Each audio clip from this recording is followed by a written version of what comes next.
So today we're going to talk about the Eastern Conference as we are now almost in the midway part of the 2022 MLS regular season. And I feel like the Eastern Conference is wide open right now because when you look at the standings right now, which I put it here on the board, whether it's at the top of the standings or in the middle of the standings, or teams that is fighting for those playoff spot or those teams in the bubble position,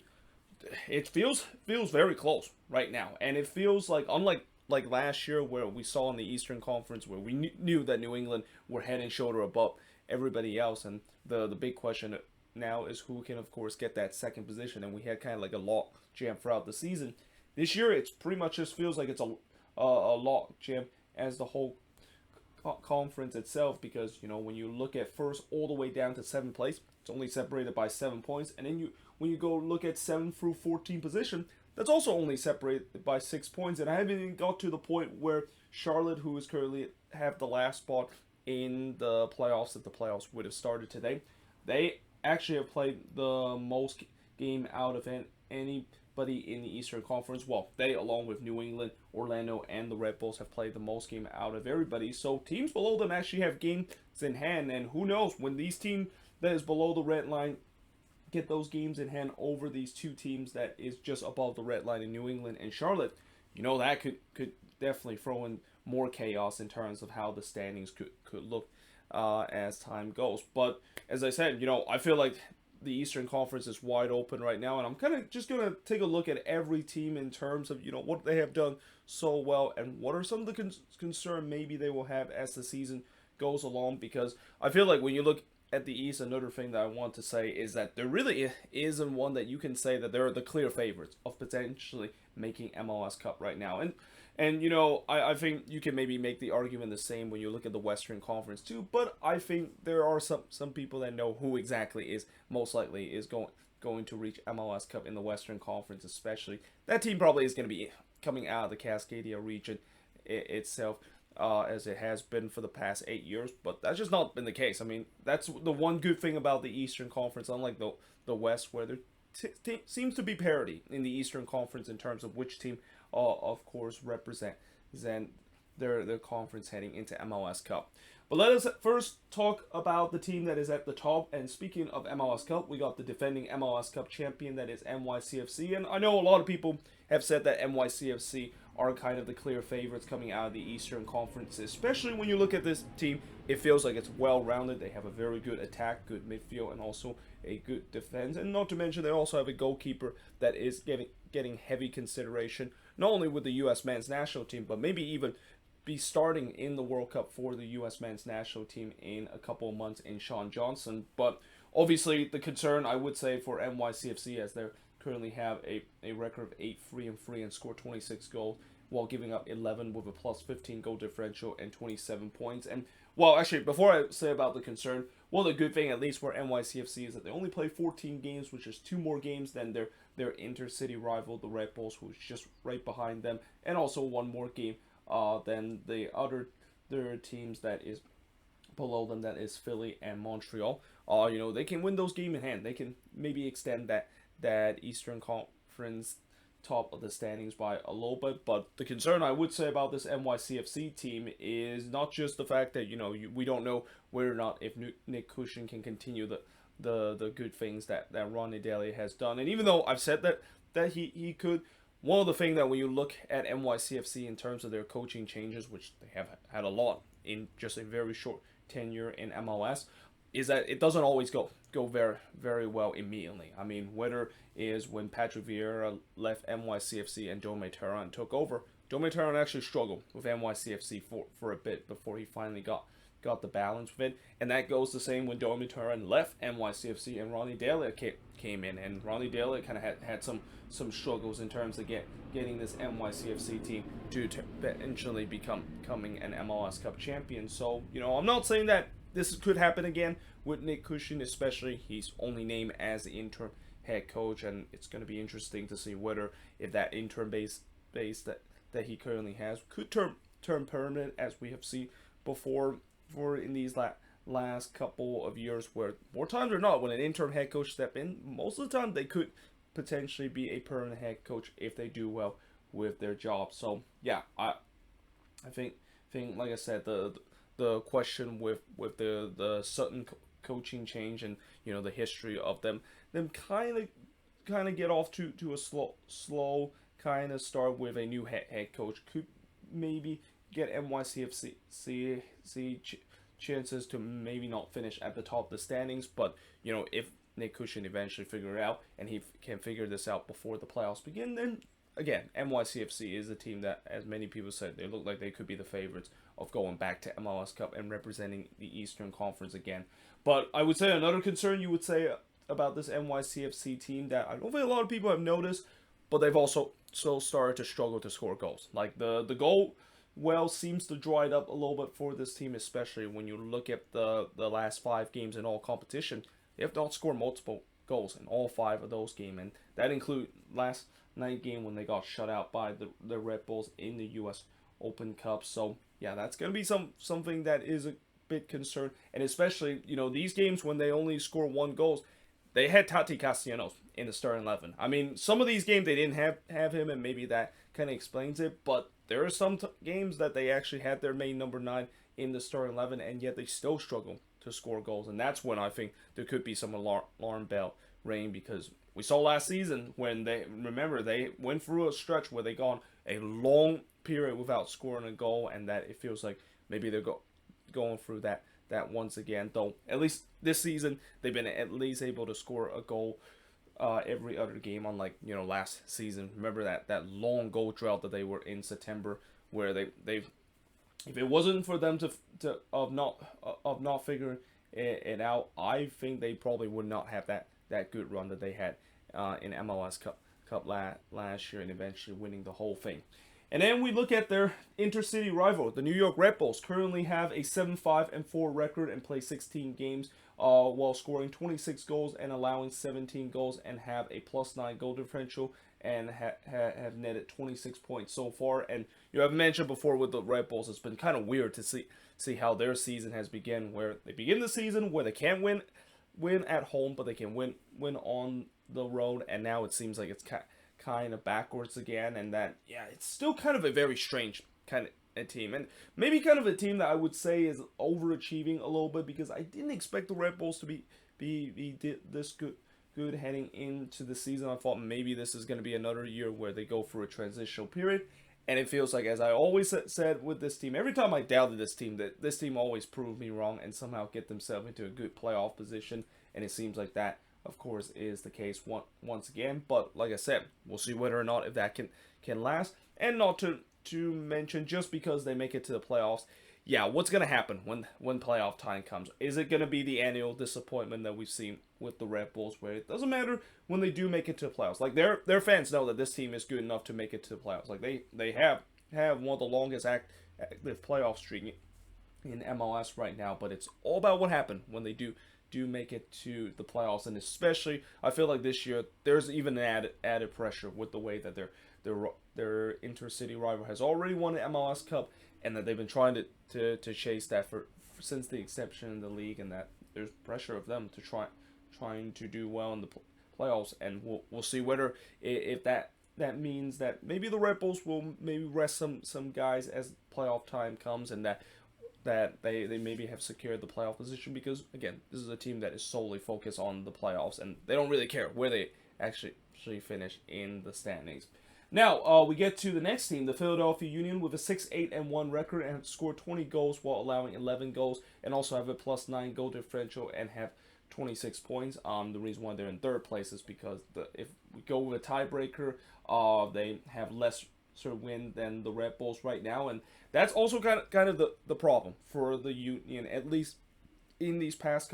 couple of weeks, and maybe even in this past month or two, where they've really started becoming the Nashville SC of last season. And in fact, they're kind of occupied the same spot that Nashville finished in the East last season, in third position. And the reason why I say that, look at their record, 6-8-1. They're a team that knows how to, of course, get points, and they have that refusing to loss mentality that we saw what Nashville has. But here's the problem: they've also dropped a lot of points and draw a lot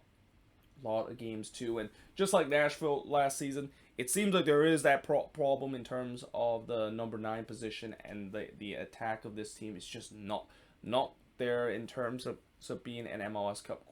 quality. I mean, last year that was kind of a concern, even heading into the playoffs. Where remember last season the Union, I think they only scored like 3 goals in the playoffs, and it's just unbelievable the fact that they scored that few amount of goals and they still made it to the Eastern Conference final. And that, for a long time, Jim Curtin team has always known to kind of grind out resort, and that they might not play the prettiest soccer and might not score a lot of goals, but they will always get ways to win games, which I think that may be the counter argument to the fact that people shouldn't be that worried with the Union with the lack of scoring. But again, I think if they do want to make it deep this season once again like they did last year, they need to figure out those attacking problems that they had, because right now in that number 9 position is the position where they have the biggest question right now. I mean, they thought Michael Root was the guy to answer that question, but he just have not done well and not live up to the DP quality that the Union basically pay to do so. And that really the only guy that on that attack that has been kind of impressive so far this season is Julian Carranza and Daniel Gazdag. And Carranza, while he's been impressive so far with the Union, it's not like the numbers has been spectacular in a way that he's going to be a difference maker. And also Daniel Gazdag, after that spectacular start to the season, it seems like he has cooled off in terms of the goal scoring that he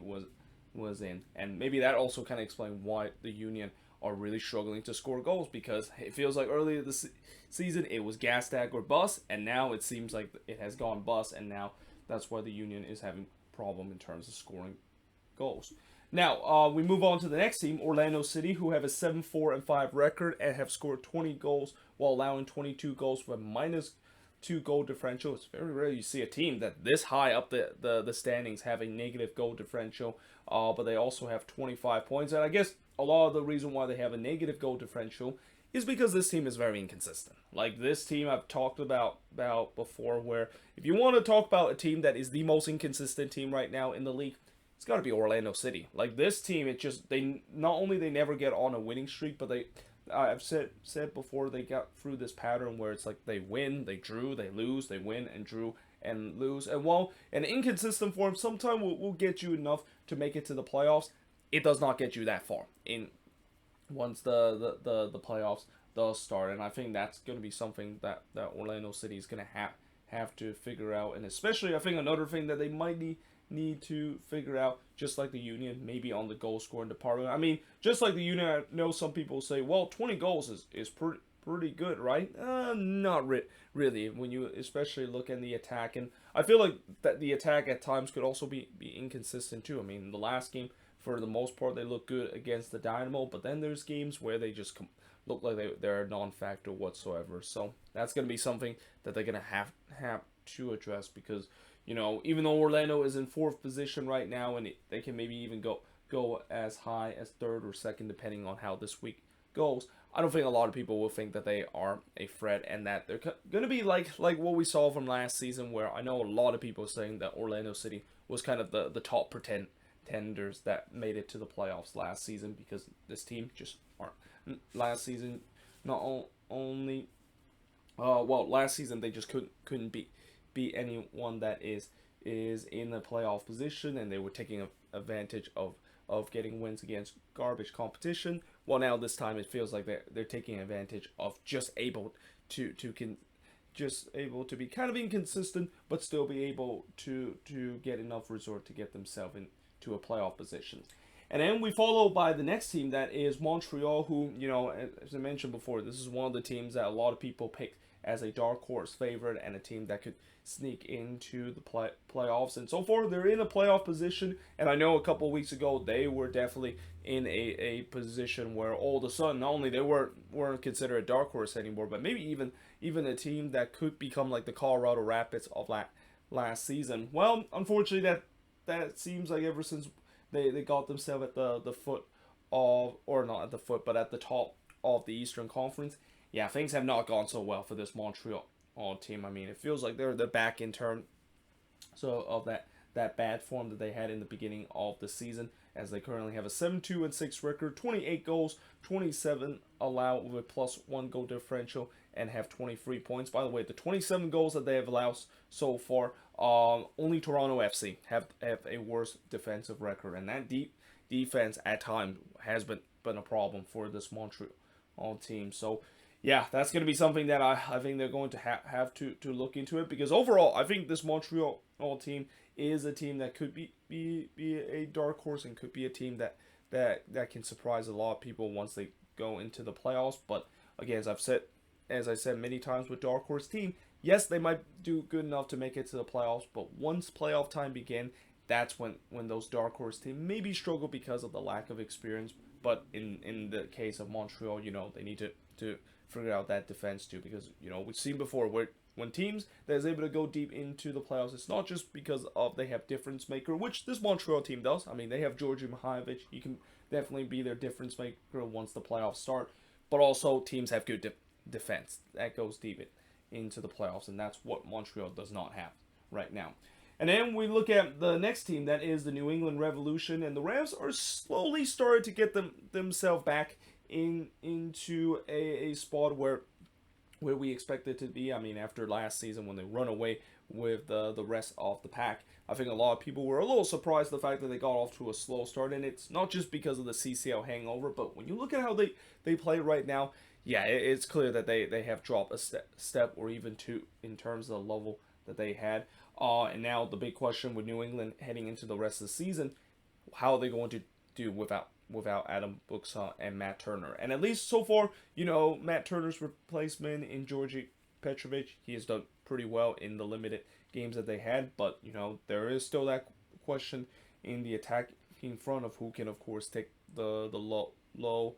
in terms of be the goal scorer. And I think their answer right now most likely would be Gustavo Bo, but we'll see whether or not if Bo can carry that low, and especially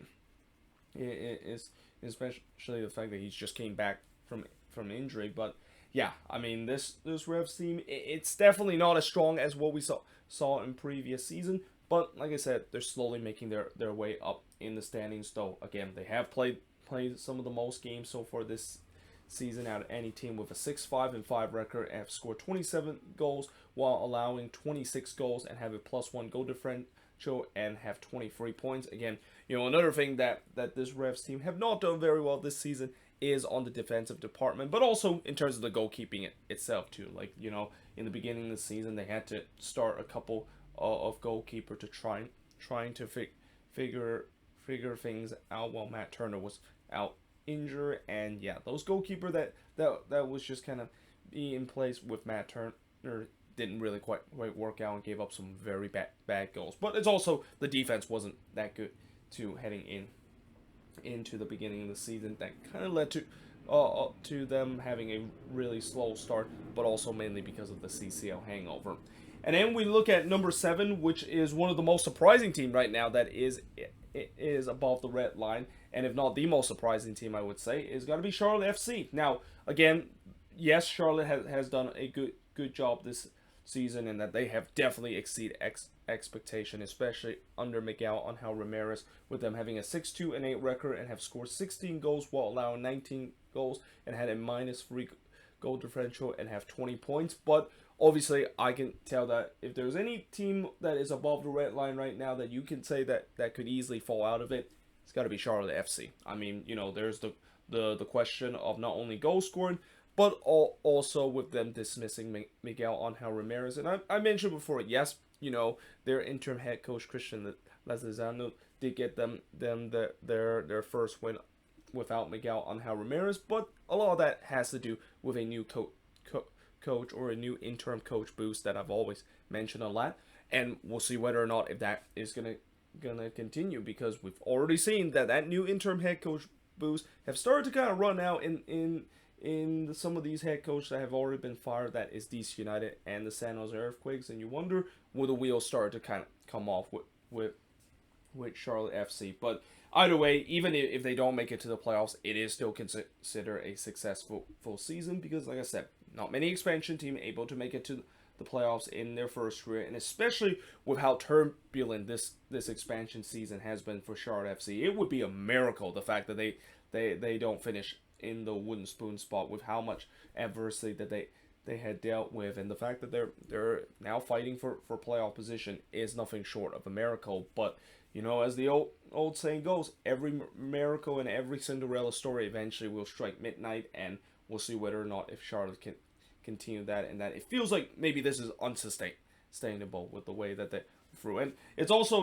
not forget to mention the other thing that Charlotte will need to, of course, sustain in terms of where they are in the standings is they need to get some points on the road. Like so far, they've only got 2 road points, and they also have played a lot of home games so far to start their season. And while their home form has really carried them in the standings, when they started to get a lot of these road games in the back end of the schedule, this is where I am a little concerned with Charlotte, and that they will definitely drop out of the playoff position and maybe even getting near the wooden spoon spot if they cannot get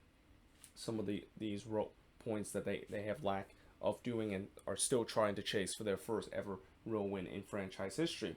Then we get to the next team, that is FC Cincinnati, and again, this is another team that is very surprised in terms of being where they are right now, especially with the way that this season it's supposed to be year one of a complete long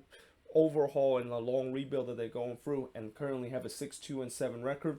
They scored 22 goals while allowing 26 goals for a -4 goal differential and have 20 points. And again, I've mentioned many times before, I give a lot of credit of what Pat Nolan has done to this team, and especially I feel like Cincinnati in these last couple of weeks, or even in this month alone, they have played probably the best soccer that they have played right now, and it's unsurprised that they're getting resort left and right because of that. Now, that being said, we'll see whether or not if it's going to be sustainable, and just like what I said with Charlotte, that of course is the case. But at least I'm a little bit more confident that Cincinnati can sustain this, because unlike Charlotte, where they haven't been able to get roll points, Cincinnati has been able to do so, and that they've been able to get roll points at home, or well, they've been able to get roll points and also get points at home. I don't know why I said they can get roll points at home, because that doesn't make any sense whatsoever. But yeah, I think again, just like Charlotte, I think whatever happens, as long as they don't finish in the wooden spoon spot, whatever happened this season is going to consider it a success, because this team, I feel like they're a year or two ahead of the schedule of this long overhaul. Especially this is supposed to be a season where they just bring bunch of draft pick and hope it for the best, and hope that they don't finish dead last again. And a lot of these draft pick and a lot of these kind of players that we have never heard of before, but they now seems to make some instant impact, is the reason why Cincinnati has really punched above their weight to be in 8th position. Now, in 9th position, we got Atlanta United, who currently have a 5-4-5 record and have scored 22 goals and have allowed 20 goals with a +2 goal differential and have 19 points. And I've mentioned with Atlanta, they're probably the most cursed team right now in MLS with the amount of injuries that they've been dealing with. But the good news for Atlanta is that they are getting Joseph Martinez back, and I feel like Atlanta fans are probably very happy to see him scoring again. And maybe this is another sign that we're going to see the old Joseph Martinez back, because once he's able to score a goal, he can definitely get into a couple of games in a row where he can score goals and get back to the form that he used to be. But it's also the fact that this Atlanta team, despite the injuries that they've been dealing with, they have started to sign some reinforcement, and for the most part, they have been able to keep above their weight and still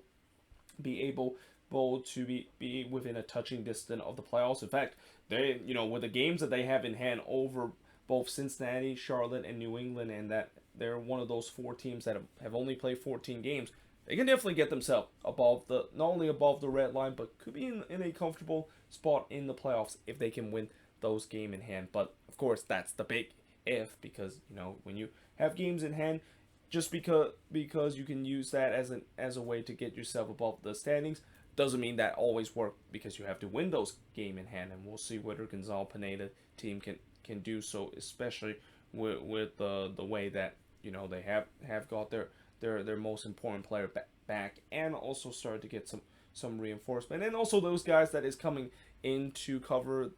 for those player that is currently on the IR. They've done pretty good so far to hold this team firm, because when you look at the amount of injuries that they've been through this season, you wouldn't blame that Atlanta United would be falling apart. Like, any team with that amount of injury can easily fall apart, and you got to keep credit to Gonzalo Pineda team that they haven't really completely fall apart just yet. Now, we get to the next team, which is Inter Miami, who has a 5-3-7 record and have scored 15 goals while allowing 24 goals and have a -9 goal differential with 18 points. Now, while Inter Miami has made an incredible turnaround to get themselves at 1 point above the red line, my concern with Inter Miami is obviously they are a very streaky team. Like, this is a team that at times they can be, when they're on a good form, they can definitely be on a good form. But when things goes bad, yeah, things can go really badly. And especially Inter Miami, after suffering that loss against Atlanta United, you just hope that this is not just the beginning of a bad form. And this is also why this upcoming game against Minnesota United at home is so important, because we've seen before, once they start losing one and then they start losing two, it snowball, and next thing you know, they find themselves back in the position that they were in the beginning of the season, which is at the bottom of the Eastern Conference. But we'll see whether if they can sustain that good form. But like I said, a lot of people will say that maybe this is a team that, in some way they're kind of also overachieving a little bit, just like what Cincinnati and Charlotte has done, especially with the squad that they have. But we'll see whether that, of course, continue, or maybe reality will start hit, and that they're going to go into one of those losing streak that they've been through before. And then we get to the Columbus Crew, who currently have a 4-5-5 record and have 18 goals or have scored 18 goals while conceding 17 with a goal differential of +1 and have 17 points. Now, the obvious problem for the Crew this season has definitely been on the offensive front, and this is not a big surprise when we saw just a couple of days ago they got a guy in Cucho Hernandez from Watford in the Premier League, and they pay a handsome fee to get him there for about $10 million, and that they hope that he's going to be kind of like the Jarzy Zardes replacement to really fire up this attack. And in some way that is a move that they it's almost like a move that, I mean, I usually don't like to say one player that can define a team's season and whether or not if they can make it to the playoffs, but you just kind of feel like with the amount that Columbus have paid and the amount of I don't know if gamble is the right word to say, but it's definitely one that they are putting a lot of eggs in one basket. They better hope that this, of course, will work out, because if Cucho Hernandez would actually be a monster alongside with him forming a good dynamic dual partnership with Luke Pizarro, then the Crew can definitely get themselves back in the top of the standings. But if it doesn't turn out to be actually not the top of the standings, but more like above the red line. But if it doesn't work out, yeah, that could be a bit of a problem, and that they could be finding themselves in the same position that they're in. And also, not to mention, they need to win games on the road. I mean, so far they have got one win on the road, and that was against Atlanta United. But they need to win games. Besides getting wins on the road in Atlanta, because again, that's, for whatever reason, that seems like it's the favorite place for the Crew to get road wins. And that I feel like Caleb Porter should just maybe tell his guy that, hey, we're playing Atlanta this week, even though they're not playing Atlanta, or just pretend that they're playing Atlanta United, because again, it's just so weird the fact that this team can't win on the road, but when they do play against Atlanta United, they somehow treat that like it's a home game and able to get all 3 points. And then we get to Toronto FC, who currently have a 4-3-8 record and have scored 21 goals while allowing 29 goals with a -8 goal differential, and the current points tally they have is 15 points. Now, with TFC, my concern with this team right now is obviously on the defensive department. And I've mentioned before that even when they do get Lorenzo Insigne, I don't know if that's going to help them propel in the playoffs, unless if they fix their defensive issue. And that, yeah, I think that's all I have to say about TFC, especially with the way that if they want to make a push for the playoffs, they need to do much better on on the defensive part, because at least the attack, so far for this season, there's been times that they have bailed out that bad defense, but that defense does not figure stuff out. This team is not going to make it to the playoffs. And then we get to DC United, who currently have a 4-2-8 record and have scored 17 goals while allowing 24 goals with a -7 goal differential, and currently have 14 points. And while DC, they definitely got themselves back into a good form after dismissing Hearn Losada and under Chad Ashton, just like what I said with the interim head coach boost that they had. They kind of got that boost, get them close to the playoff line, but now it seems like that boost is start to run out, and they're kind of like back in the similar position that they were under Hearn Losada, which is a team that is kind of very uninspiring, and a team that always struggle whenever they go on the road, and even at times at home too. And then we get to the team that is at the bottom of the Eastern Conference, that is the Chicago Fire, who finally snapped out of their 10-game winless run by getting a win against DC, and have a 3-5-7 record, and have scored 14 goals while allowing 20 and have a -6 goal differential. Now, as bleak as the Fire's situation is, it's not. I feel like maybe their situation is a little bit better than what I would say with DC and Toronto. Why? Well, if Xherdan Shaqiri, and this is a big if he can finally get things going, and if that attack can finally snap out of what has just been a horrendous funk that they've been in the beginning of the season, there's no doubt that this team can get a run. Because I think right now it is pretty clear that the reason why the Fire are at the bottom of the standings is that attack is not pulling its weight. Like the defense, I would say that the defense hasn't been that good either, but it's mainly because of how bad that attack is. And at least I think one thing I will say with this attack for the Fire is that they're actually trying in these last couple of games. Like I remember when they gone through that long goal drought, like that attack looked just lifeless throughout every single game that they played. But now it feels like that attack is finally started to trying to create those chances that they have been doing during that goal drought. And eventually that they're going, when you're able to do that and eventually able to